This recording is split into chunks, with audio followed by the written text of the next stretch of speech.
iterate on as you build your business. Got it. Thank you.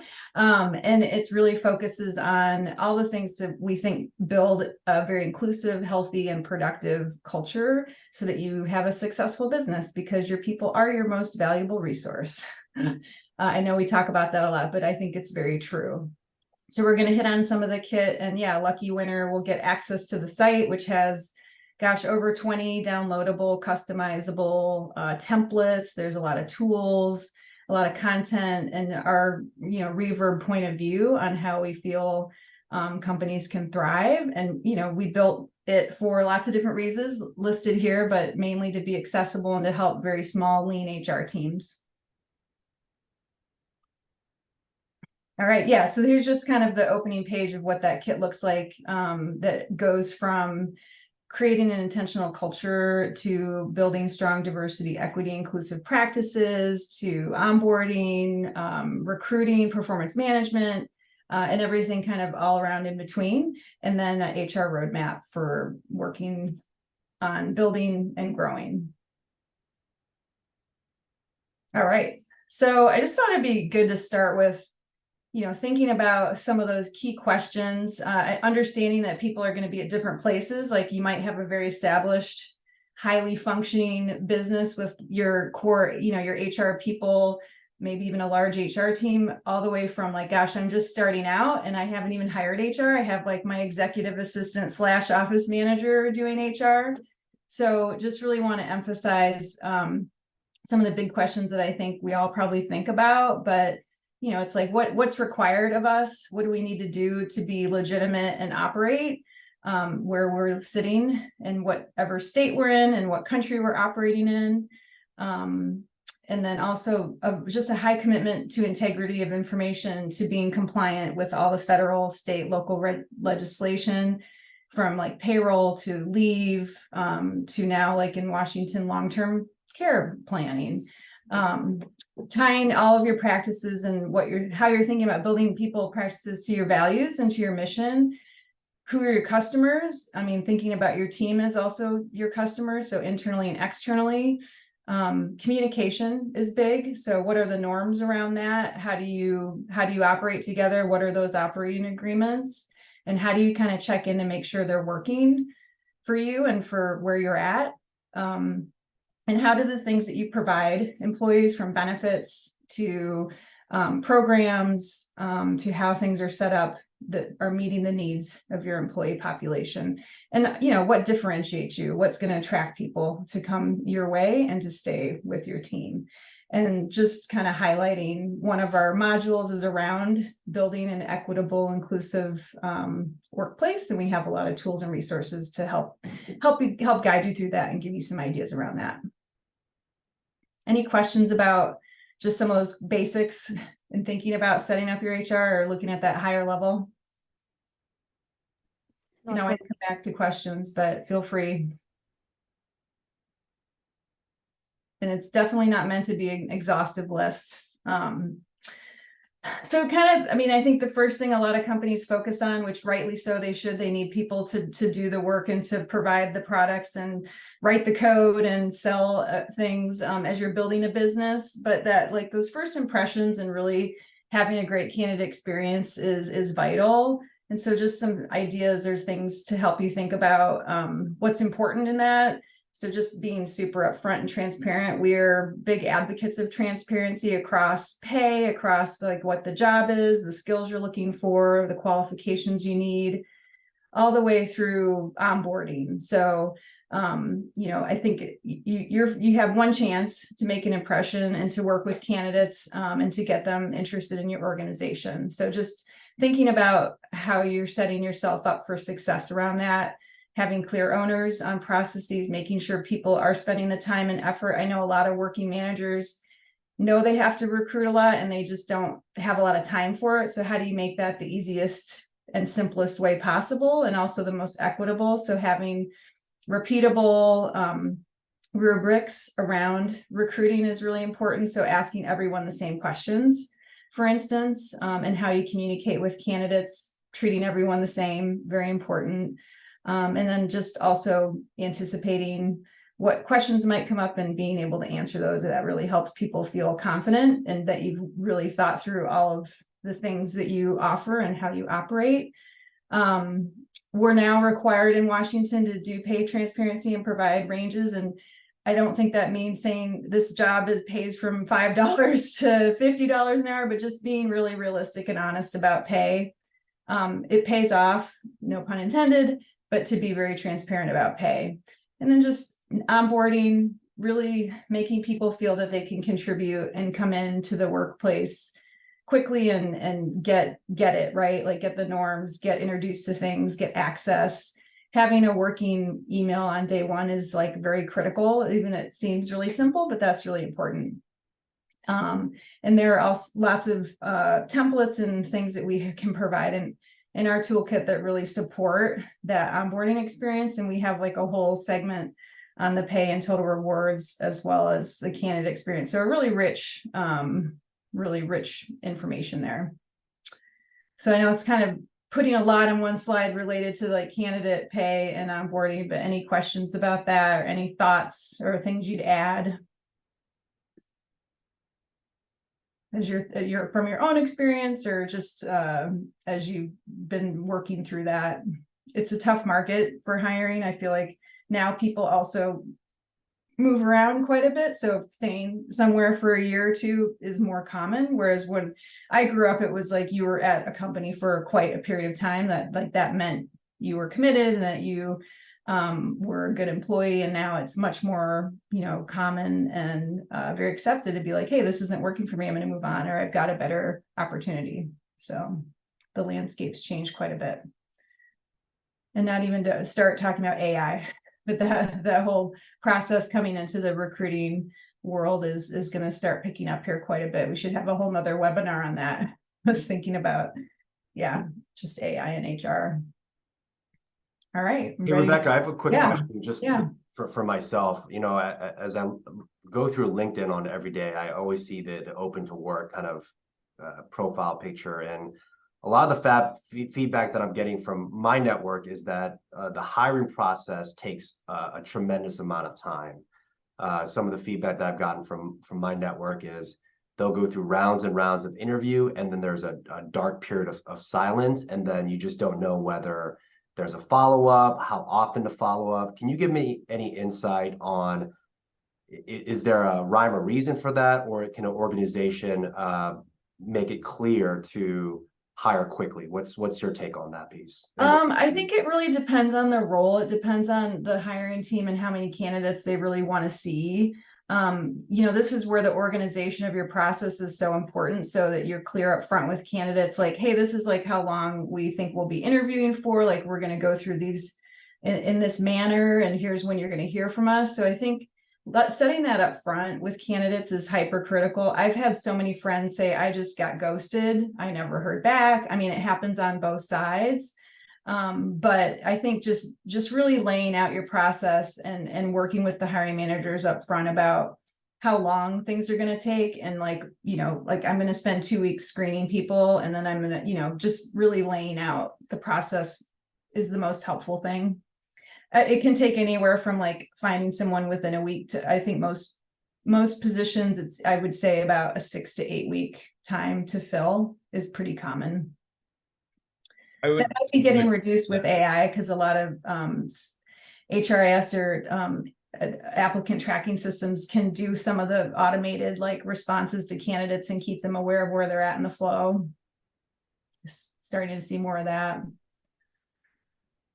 I would definitely agree with that sentiment, Rebecca, about setting expectations up front. And not even anecdotally, but it is unfortunately a very common experience, leading HR as well as talent acquisition over here at Real Work. Right now I'm the only person handling both functions. I think something to keep in mind as you're talking to candidates, hey, the team may be lean right now. We may have had, in a better time, in a better, macro environment, 3 recruiting coordinators helping out that process. And whether it's a startup like myself, all the way up to companies like Meta and Google, they've typically, when they make cuts, some of those first cuts are going to be in non-revenue generating positions, HR positions, typically talent acquisition positions as well.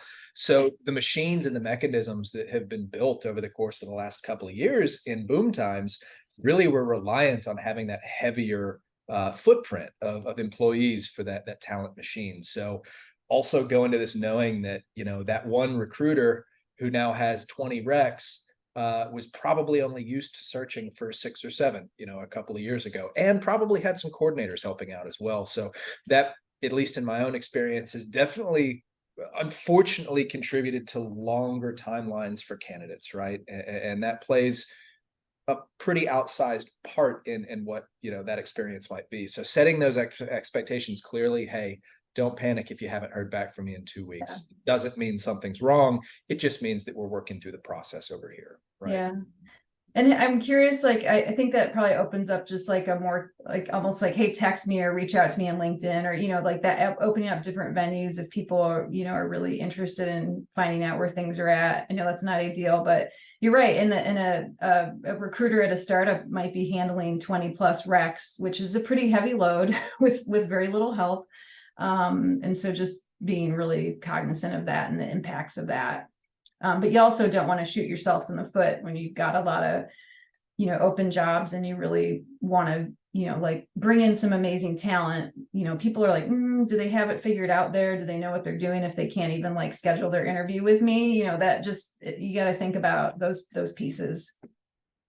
So yeah, thanks for sharing that experience. And that's sounds like you've got a heavy plate. So yeah, is there anything else in the chat or other questions or comments around that? Sorry, I'm kind of keeping myself undistracted by looking at the chat. So if anyone has anything else to share for the good of the group, please do. So speaking of AI, we have an AI assistant helping take notes. Otter AI, Pretty great. crazy. Different world for me. Yeah. But Stephanie, yeah, great comment. Just wanted to highlight Stephanie's comment to set expectations with your hiring managers too, that the market is competitive. For example, they will not go longer than 48 hours without giving feedback to candidates or moving them through the process. Setting a standard interview process for similar roles, and everyone internally and externally will know what to expect. Yeah. So that's a great comment, and I think we've all seen those open to work kind of comments and how people's journeys are negatively and positively impacted by certain companies. And the overall theme again is that clear communication, but kind of back to what Adam was saying and Stephanie, is being transparent on that position on the timing, as well as understanding the landscape of going from 10 recruiters to 1, but then you have 20 recs open. So I think that's a well point made regarding first impressions. Yeah. I mean, yeah, make your hiring team trained recruiters. I mean, they can learn a lot and do a lot well. The other thing I just want to quickly point out is, before we move on, just really thinking about that bias. You know, I think in startups in particular, you're bringing together people you've worked with before, you know, they're trusted, and that can tend to look very homogenous. So just being really aware of like who you're bringing in to speak to, and making sure you have a really diverse pool of candidates. And then just like, you know, we'll talk more about the benefits piece, but just sort of how to build up and think about how you can have a dynamic, competitive benefits package, and share your philosophy. Just be really clear about who you are and what you're doing and why you're there. Amanda has her hand raised. Yeah, go for it. Good morning, everyone. So I'm in a different position now, but I came from the staffing industry, and so I have kind of some secrets behind the scenes stuff. And I can say that it's not just 1, maybe 2 people. It's a pretty large amount of people who will put so much money into advertising for these jobs. And what ends up happening is they get thousands and thousands of candidates. And the expectation to be able to get through all of these candidates is unrealistic. And the one thing that is very frustrating for talent acquisition or for recruiters is that they are then, I mean, and they should get back to everyone.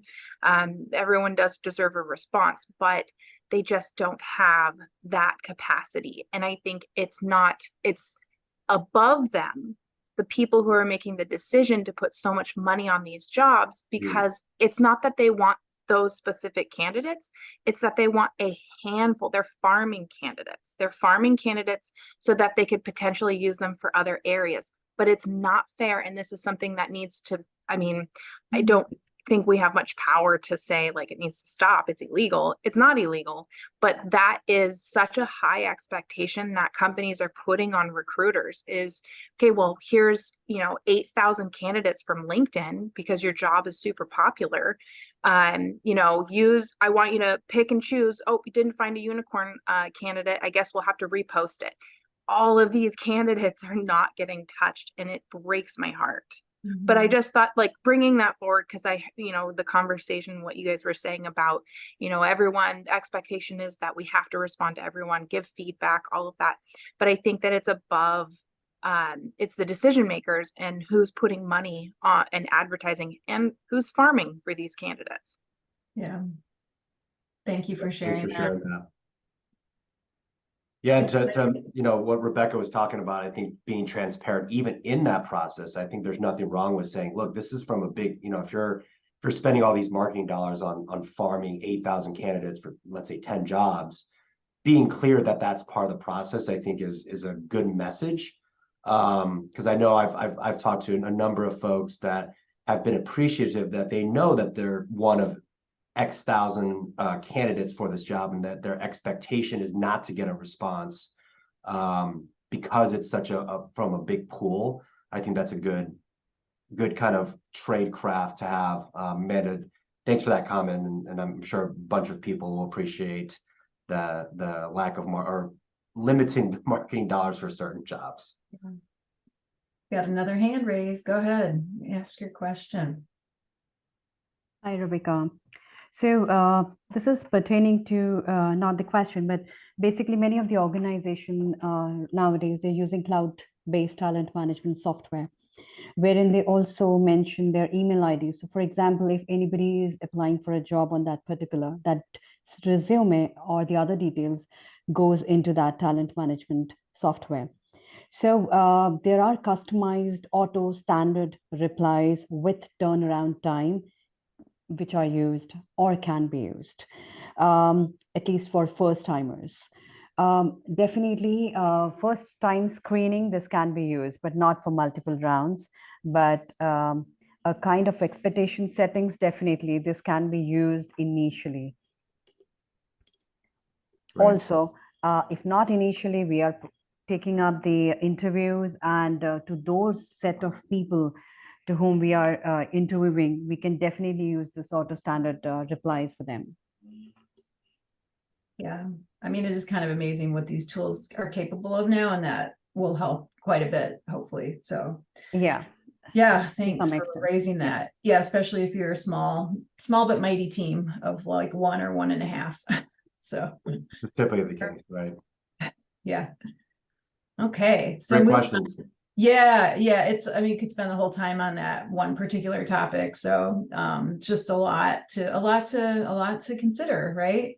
Performance and employee engagement are, hyper important. I think we don't have a lot of time to go over this, but just really want to emphasize where we've seen the most success is really moving away from these like lengthy quarterly long processes that are super heavy duty, lots of meetings, and really moving towards having more frequent conversations, talking about things as they're happening versus putting it off for keeping a list and then like having a once a year conversation. So I think simplifying, understanding like what's really going to work for you and your team. It's a practice that you will get better at the more you do it. I think we're all, kind of either nervous, anxious, don't like giving and receiving feedback. But it is, we're humans. We have to work together. We've got to like get through things together and work on projects together.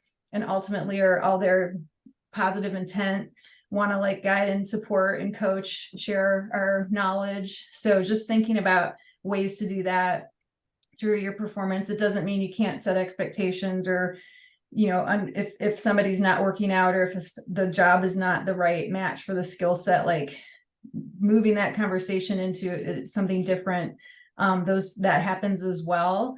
So, but the more you have like, hey, we've talked about this, or the more examples that you can refer to, it helps visualize and illuminate that for somebody.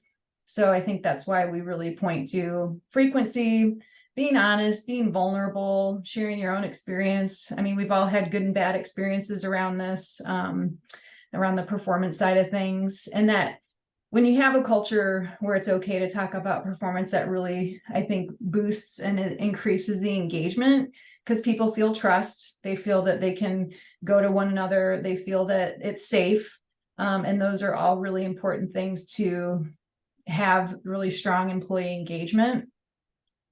So that's just like kind of my, I get off my soapbox, but those are things that I feel work really well for organizations around performance and engagement. And also just having good data, I would just say really quick, and we have some great tools and samples of like how to have performance reviews. Of course, you want to use data. You don't want to just have a performance review full of anecdotes or like he said, she said. So, and doing like 360s, having people give self-reviews, those types of things are good practices, but can be simplified and be effective. Okay, we can go on to the next slide. And yeah, just some more comments about engagement and how you can impact it. Even if you don't have a lot of resources, you don't have a lot of bells and whistles, it's just having really strong forums for communication can really make a huge difference, especially as you're growing and or you have a hybrid remote team.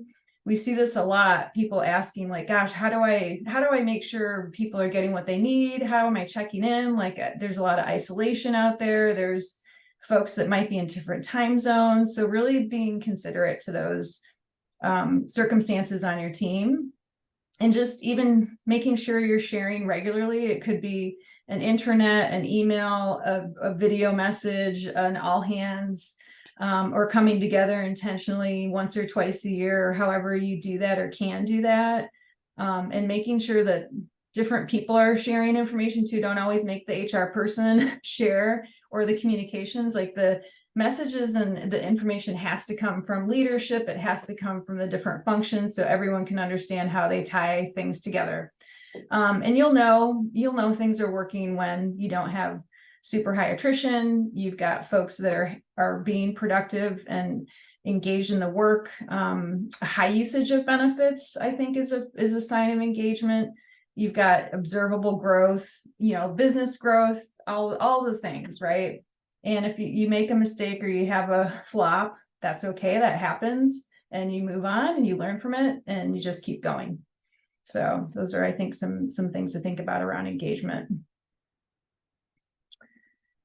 We can move on. And then, Corey and Stephen will go more into this, but I think thinking about how to increase and build, and this is kind of a reverse showing of that, but like starting out with some core things around your benefit programs and policies, and thinking really intentionally about that, because it is very hard to take things away. It's you can always build and grow things, but just thinking about like, what are we baseline want to have, and then what are things you can add and grow into your as you enrich your benefits programs with folks, as you get more resources, you get larger and you have different demographics joining the team. So just wanted to highlight a few things that find more popular and things that are trending and just really high value to people. Like everyone needs to make money and pay their bills and have a roof over their heads, but there's other things that are important as well to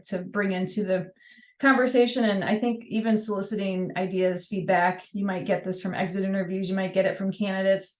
There's so many really amazing tools and benefits out there these days. It's kind of hard to keep track. So I know that I'll actually hand it over to Steve and Corey to talk more about the benefits landscape and go into that. But any questions just on the performance engagement sort of baseline offerings before we switch into that?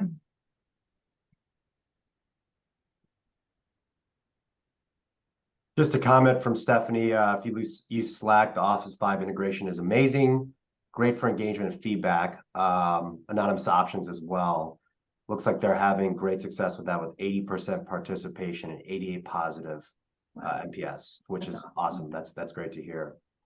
Yeah, I can add, Stephen. please It's do. just a super simple platform and it's on like just a basic like recurring random selection. So we have 32 employees and like once a week it'll just randomly select one person and it's usually just one question that they have to answer. And then if they want to answer more, they can, but they don't have to, they can skip it. But that's how we get so much great participation. It's just such a simple, easy tool to use and they're not getting inundated like monthly or every week with something that they have to do or answer. Yeah, thanks for sharing that. Yeah, it's like I like the random picking of questions. Yeah, it's Something great. our company should be doing. Yeah. Stephanie, real quick, have you noticed people asking each other more questions like as a result of that, or just having a more open environment and dialogue? For sure. And we always talk about them at our all hands, which we do quarterly. And so it's an all company, all hands meeting. And we'll put some of the anonymous feedback on some of the slides and talk through those really transparently. And just make sure everyone knows that, you know, they're putting comments in these anonymous surveys and we're listening to them. And I think that's really valuable too. Absolutely. Cool. Awesome. Well, yeah, thank you, Rebecca. We're now going to chat a little bit about benefits, undoubtedly everybody's favorite topic. So we'll try to keep it light and somewhat entertaining. Don't know if I'll succeed because insurance isn't always the most exciting thing, but yeah, we've got a lot of companies from around, you know, the United States. Took a look at some of the registration. I know we've got folks from Washington, Oregon, Texas, you know, New York. I saw somebody from Arkansas. So we've got folks all over the United States. So really what we wanted to do today is just chat about a couple of things. And then we've also got companies, you know, that are startups and maybe have a handful of employees. And then there's also companies on this call that have a couple hundred. So just wanted to make it pretty dynamic and chat through a handful of things pretty high level. The first being kind of the different insurance markets and segments. So what happens is how your package changes as your company scales. Second thing is different ways that you can actually go about providing your benefits. So we'll chat about that after this. Third thing is just some trends that we're seeing through all the employers that we work with. And then the last thing is just kind of how to build a benefits package that your employees value. And yeah, so that's kind of what we're going to talk today about. But first things first, so I've got a slide here and my favorite summertime dessert is ice cream. So I thought that I would do an analogy to kind of make insurance a little bit more approachable and explain how it changes as you go through different market segments. So the first is what we would call like a small group as far as like insurance carriers look at employers. And that's kind of the size where, you know, maybe you've got one or two people in HR. I mean, you might also just not have an HR team. And at this size, you don't have a ton of leverage. You're normally community and manually rated, and it's just almost solely based on age, location, and demographics. There's not a lot of experience that's being used to actually influence your rates. And you do have flexibility here. I don't want to, you know, to be like, hey, you get vanilla and, you know, you can't do anything here, but you have a lot less options when you're a smaller company. So it's really trying to think through with your broker, whoever platform you're using, hey, how do we access what we want to provide and how can we be creative within, you know, kind of the box that we've been selected. So that's a small group segment. And then as companies grow, they get into what we would call like a mid-size group or mid-size company. And this is normally where teams would have like either small HR teams. So again, maybe one or two people in HR, or we're a little bit ahead of the curve and maybe they've got 4, 5, 6 people in HR. And this is kind of the time that in most states, I'll kind of add a caveat later, but in most states where you do start to have a little bit more leverage, and this is because some experience rating is taken into account. And what that means is, you know, when you're a small group, as I was saying, it's only based on your demographics. Experience means that, you know, the insurance carriers are actually looking on a very small level at how your plan is running. So they're looking at your claims and factoring in those claims into how your company is rated. So for instance, if you have a year where, you know, not a lot of people see the doctor and you just have like a really healthy company, that will actually be factored into your rates. So you could get more favorable rates, and, you know, vice versa. If that's not the case and you have a year where there's a lot of healthcare and benefits are being used a lot, then, you know, you might have a less favorable renewal. So that's kind of what a mid-sized group would be. And you do have a good bit, just because of that, you do have a good bit more options. So we would kind of compare this to, you know, having vanilla, strawberry, and chocolate. So it's a little bit more options, but you're still somewhat limited in what you can do. It's also typically the time when we see a lot of companies, and even somewhat before, you know, you hit 50 employees, where companies start to think about funding changes. And when I say funding changes, I'm talking about, you know, fully insured, level funded, self-funded. Some of the ways that you're actually funding your insurance program is coming into the equation. And then we have what we would call like a large group, where, you know, you've got 100+ employees, where that's kind of the metric when you have a lot of options. And we would compare this to, I know it's corny, but more to like a Baskin Robbins, where you can kind of have the pen to design what you want to do, and there's a lot more flexibility in your offering and the funding types and some of the fringe benefits that you're allowed to offer. Yeah, Stephen, anything you wanted to add on this? No, I think the big thing that, you know, when you look at from the benefits market, I try to equate it to, would you as a company, would you rather have one big conversation around benefit strategy, or do you want 10 smaller conversations around benefit strategy?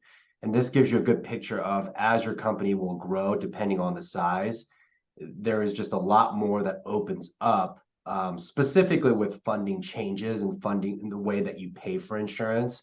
That's at the top of mind for a lot of companies. So it just gives you a good picture of the conversations that you can continue to have with leadership as your company continues to grow and or change. Yeah, but we did just one other thing I did want to add there. Had put it in the box, kind of in the bottom. There are actually 4 states that operate a little bit differently than the other 46 states. I mean, all the states actually operate quite differently, but there are 4 states that, from like a market segment standpoint, operate a good bit differently. And those states are California, Colorado, Vermont, and New York. In those states, the carriers consider a small group 0 to 100, and a mid-sized group 100 to 250 generally. I mean, California is one that is a little bit different in that regard, where 100 to 250, just because of the prevalence of HMOs, is sometimes not exact. But did just want to caveat that there are a handful of states where just the way that carriers look at plans, it changes a little bit. You can kind of think about it still along the same spectrum as we've displayed, but from like an actual insurance carrier underwriting your risk, they look at it a little bit differently. Yeah, so now we're just going to talk about a handful, and there are, you know, actually even more ways, you know, to think about accessing benefits, but these are 3 of the most popular ways that we see, you know, companies from startup to mature company to very large company providing benefits. And the first is, and I'm sure some of you are familiar, potentially even, you know, on a PEO right now, but would be a PEO. And this is the model where you're essentially bundling together a lot of the different HR backend. So think about 401k, you know, you have your payroll and your HRS system, your ben admin system, your actual benefit policies, and then also a handful of your commercial insurance policies. And they're all provided by, you know, the PEO, and PEO stands for Professional Employment Organization. And in this model, there's, you know, co-employment. So instead of being in charge of all of the compliance by yourself, it's actually shared with the entity that is the PEO. And there's a lot of PEOs out there. I mean, TriNet, ADP Total Source, Rippling's got a PEO, JustWorks has a PEO. I won't put people to sleep by listing all of them, but there are a number of PEOs out there. There's also a couple different kinds of PEOs. There's a normal PEO and then something that we call a C PEO, which is a certified PEO. And a certified PEO is just registered with the IRS, which makes some of the taxes, when you enter or potentially were to leave a PEO, a little bit more streamlined. And they've got a list on the IRS website if you wanted to look at a list of those companies that are actually certified. Some of those PEOs also do allow you to have a benefit broker work on the side of kind of those other pieces. So we would call this like a carve-out situation where you could be with the PEO for the 401k, the commercial insurance, some of that shared compliance responsibility, but then also have a broker handle the benefits for you. And yeah, they're typically, we see them a lot with smaller companies. So I think like, 10 employees, 15 employees, 20 employees. Customer service, kind of depending on which PEO you have, can be a little bit spotty, but there's definitely some good ones out there. So not trying to say that customer service is, bad at all of them, but typically that's where they make sense. And it kind of goes back to the last slide that we shared. At the point when you have, 40, 50 employees, you're kind of growing out of like what we would call like a small group, and you have a lot more flexibility. So the PEO model starts to make a little bit less sense. Then another thing just to think about when you're thinking about PEOs is a lot of times you also want to watch out for the admin fee. So they'll charge you an extra per employee per month fee to access the PEO. So if you think about it like from a financial standpoint, it's almost you're trying to add up the total cost of what you would have with the PEO versus what it would be if you were not on a PEO. It can be a little bit tricky to do that because there's just a lot of different things that they're doing potentially if you're on a PEO or looking at a PEO. So some things to keep in mind there. The other one is, kind of the more traditional brokerage model, which is what like the Stephen and I's of the world would do. And our whole goal is, to be proactive at any size and support you at any size. So whether it's small or large, and just bring solutions that make sense depending on how you grow. Lots of flexibility just because we can access all the different markets, all the carrier plans. Some states have trusts, others don't. So we can access that. So like in the state of Washington, there's a lot of trusts, and that generally makes sense. Texas has a handful of trusts. California has a handful of trusts, but there's also a lot of states that don't. So it just kind of depends on which state you're in. And in this model, you have a dedicated day-to-day team. So you'd have, a broker and then an account management team. Whereas like with the PEO, a lot of times it would be a ticketing system and a first come, first serve. So you would have almost like a rotating team. In the broker model, something that we always tell people to watch out for is just to make sure that you understand what your broker is providing, because there are a ton of brokers out there and not all of them do all the same things. There are a ton of good brokerages out there though. So it's just smart to think about different compensation, how you're compensating your broker and what they're actually doing for you. And then the third kind of big one that we see a lot of companies employing, again, sometimes for smaller companies, is a lot of these HR tech systems. So think of like a Gusto or Rippling, and some of these HR tech systems will actually have what we call like an in-house team that is almost like a small mom and pops team that will operate on behalf of the HR technology. And the pros to this is, they are integrated with the payroll vendor, and normally they can do it for no additional costs. So the ease of administration for benefits is generally, pretty seamless. The downside potentially is as you grow, they don't tend to always have the ability to actually check the market or bring competitive data back to the forefront.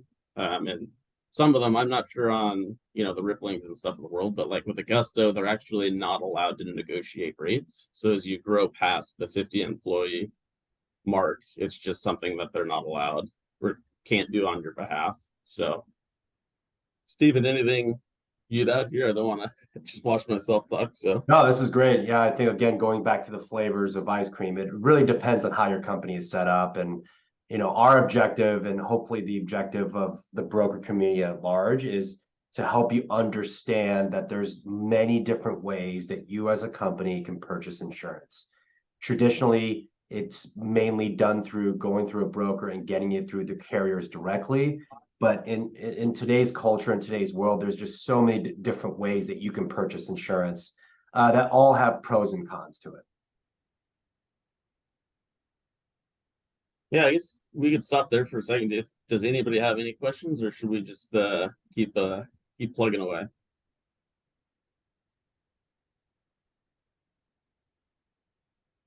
I can tell this is everyone's favorite topic. I was going to ask Corey, because I get this question a lot, and I'm not always sure like how to answer it, but just kind of the options. If you're a global employer and you've got some folks that aren't in the US, but like Canada or Europe, I see people mainly kind of go on the PEO route. Would you recommend that? Yeah, Go ahead, Corey. Stephen, you can tackle that one. Yeah, I'll start off that. I actually do a fair amount of work with companies both in the US that are starting entities internationally, or vice versa, an international company that's starting an entity in the US. And much like purchasing insurance in the US, there's a lot of different ways that you can do it. Just from a high level overview, you can do an employment of record. So it's called an EOR. You can go into a PEO. You can create your own entity, right? But from what we've typically seen from startups is, or just pretty much more than 50% of the time, is if you're a company based in the US and you're starting an entity, let's say in India, your company's philosophy may not be to go all in on the Indian market because you just don't know exactly what that market's gonna bring to you. So you might hire one or two people in that market to see, so a director of sales, a sales manager, etc., to see how that would work in that market. And most people will either do an employment of record, an EOR, or a PEO because it removes the liability away from the company. Then as you scale in that said country, that's when you invest into the financial resources to create the own entity in that country. So that's typically the process, but I also have clients that they're saying, our philosophy is we want to create our own entity. And it typically costs, $500,000 to $1 million to create an own entity when it's all said and done. So that's just, hopefully that answers your question, Rebecca, and gives everyone good information if you're looking to expand outside the US. Yeah, nothing to add on that, Stephen. Great job. As far as trends go and what employees and employers generally want, I mean, honestly, I feel like almost everybody on this call probably has a decent idea. And if they have things to add that aren't on here, feel free to kind of jump in and add something to the chat. But high level, I think one of the things that we've been having a lot of discussions about, just from a compliance standpoint, is leaves and leave law and parental leave and all of those things.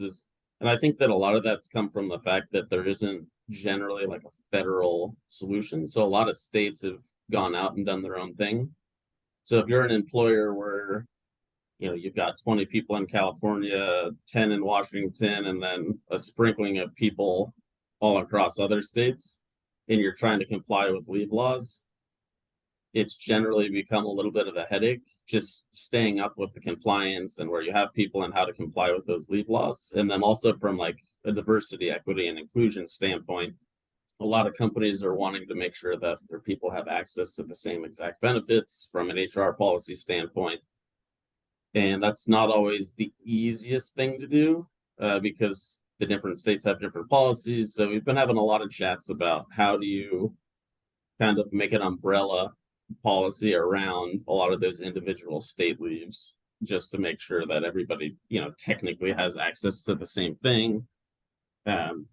Remote workforce kind of goes hand in hand with some of that. There are a handful of states that if you do hire folks in, it's a little bit more complex. Hawaii being one of them, because you have to offer a completely different plan. New York has some quirks to it. California, from like an HR standpoint, has some quirks to it as well. Inflation has been definitely a trend, I think, just through the business world in general, but as it applies to insurance, we had a couple of years through COVID where folks were maybe not seeing the doctor as much as they normally would, just because it wasn't really an environment where people were getting out and going to the doctor. So a lot of those elective surgeries that perhaps would have happened in the last couple of years maybe were put off, and now they're starting to happen. So we are seeing, just from an inflationary standpoint, a lot more procedures are starting to happen. And then also just from like a contracting standpoint, a lot of the carriers through COVID had not had the best years, and hospitals as well, because a lot of the procedures where they make a lot of money were taking place. It was a lot of people who were either on Medicare or Medicaid, and some of the older folks where reimbursements were lower. So we're starting to see a lot of those carriers in those hospitals in pretty contentious disputes on how they want their contracts to be resolved, and how inflation is driving some of those conversations. So I don't think that, renewals are going to be outrageous. We've already started to see many of them for Q4, and it's not that they're crazy elevated, but they are, generally a little bit higher than they have been over the last couple of years. And as all of us, tend to know, renewals were already decently high. It outpaces, the general inflation standpoint, and oftentimes for companies is a higher percentage than wage growth is. So just coming up with a lot of I saw that chat, but it's not a lot of creative strategies to kind of combat that. And then lifestyle benefits as well. I think as far as benefit offerings, we're seeing a lot of employers try to tackle adding family benefits, fertility benefits, mental health, and a lot of things kind of along those lines. As far as, what employees want, it's kind of probably guess they just really want to stay within industry expectations. So they're expecting to have a competitive offering. So if they're going to leave a company and come to your company, or if they're going to be at your company and stay at your company, they want to know that their total compensation package, whether you're paying more in the salary and commission department, or if you have rich benefits, they want to know that they're being compensated fairly. But they also want stability. So employers that have to make a ton of changes really often, sometimes that's unfavorable for the employees, because maybe they have to change their doctor or their current care plan. So they do want some continuity of care and stability, in the fact that they're going to have a reliable healthcare and dental and vision plan, and they're not going to have to make a ton of changes.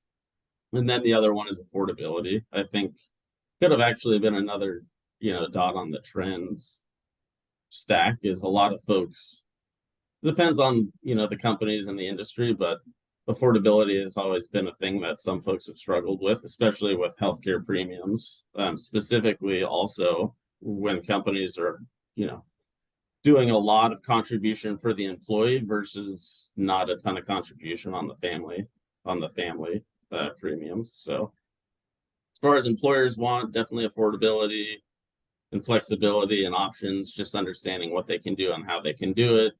And they also want to make sure that if they are offering benefits, there is engagement. I mean, it's never fun for HR and, the benefits broker, whoever's helping them provide benefits, to roll out a bunch of solutions and then just nobody participates in the program. So definitely a need on the employer end is, if they are going to invest dollars, they want to know that there's going to be some bang for that buck.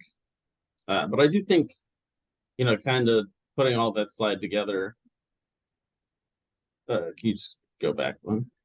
Everybody does tend to want the same thing: affordability, customer service, want to understand their benefits and how to use them. And yeah, next slide. And Stephen, do you want to take this one? So I think, just in the interest of time, I'll just quickly go over this slide. But really, when you're looking at it from a benefit standpoint, actually learning what your employees want is a crucial step in creating a benefits package, because most of the time, even as benefit brokers, you're only hearing from the disgruntled employees or the employees that are having problems with XYZ products.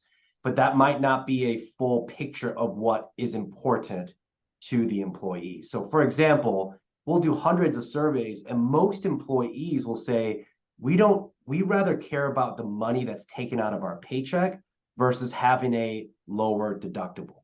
Those little nuggets that you will do to create a benefits program will be crucial as you do that. Then the second thing I will point out is benchmarking. Understanding where your company matches is extremely important on how you compare to other companies in your size, industry, and location. And most people will look at benchmarking as, are we better or worse? And that's not the conversation that we like to have or the way that you should think about it. It's more of, does your benchmarking or does your plan align with your total compensation strategy? In the interest of time, we'll just... Yeah, we can, I was gonna say, we can, this will be included in the follow-up, but yeah, I want to get to make sure people can get a chance to participate in this and also the survey. Yeah, absolutely. So the last couple of things, just housekeeping. We really appreciate your time. We're gonna be sending out this recording along with this presentation to everyone that has signed up.